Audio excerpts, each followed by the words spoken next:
Akhlak adalah standar dari seluruh kehidupan masyarakat. Kalau baik akhlak, tegaklah bangsa. Kalau rusak akhlak, hancurlah bangsa. Pantas kalau baginda Rasul sendiri mengakui, innama bu'istu liutammima makarimal akhlak.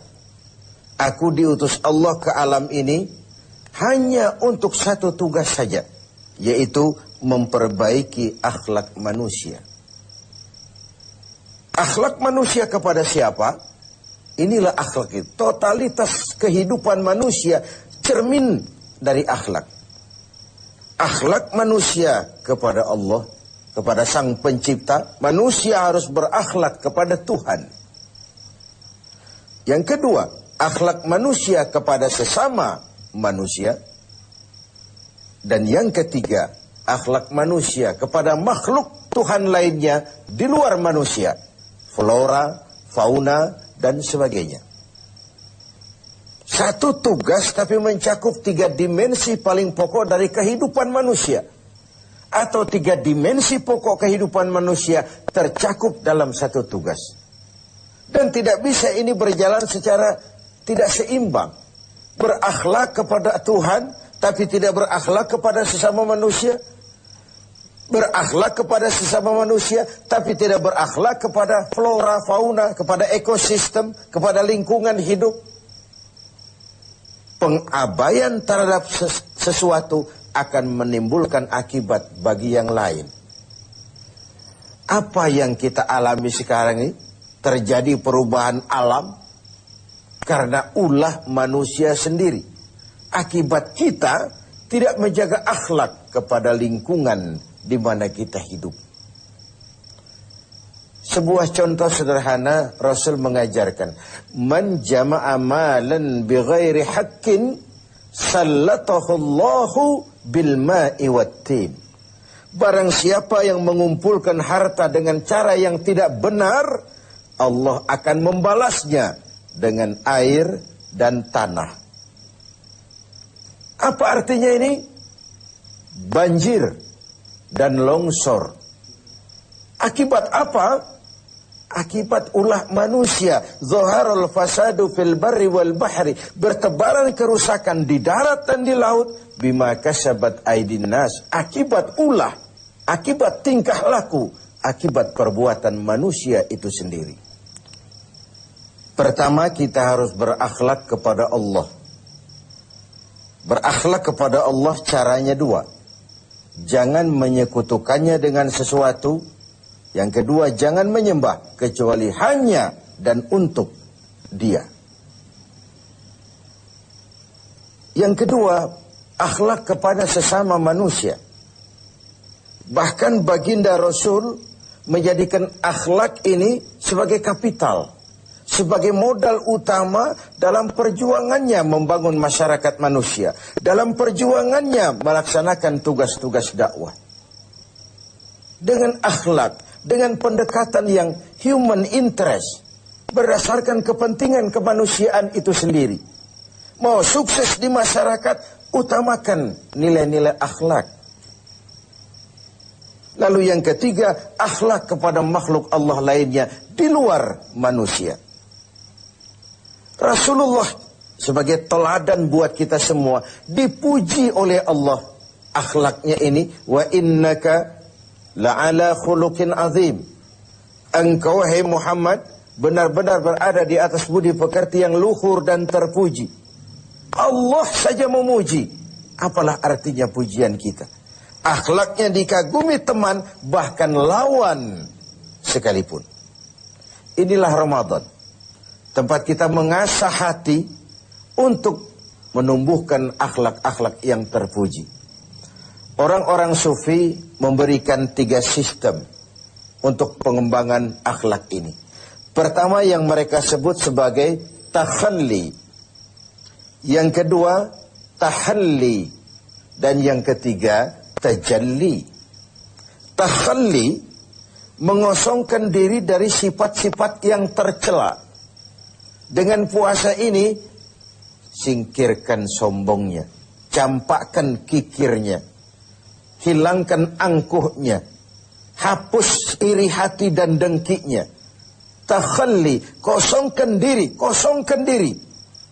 Okelah, belum bisa ikhlas, tapi jangan ria. Okelah, belum bisa rendah hati, tapi jangan sombong. Hilangkan dulu takhalli, mengosongkan diri dari sifat-sifat yang tercela. Kalau diri ini sudah kosong, si sombong hilang, si hasud hilang, si kikir hilang, si riya hilang, si hasud, iri hati dan dengki hilang. Sudah kosong dia, masuk tahapan yang kedua. Tahalli. Yang sudah kosong itu hiasi dengan akhlak yang terpuji.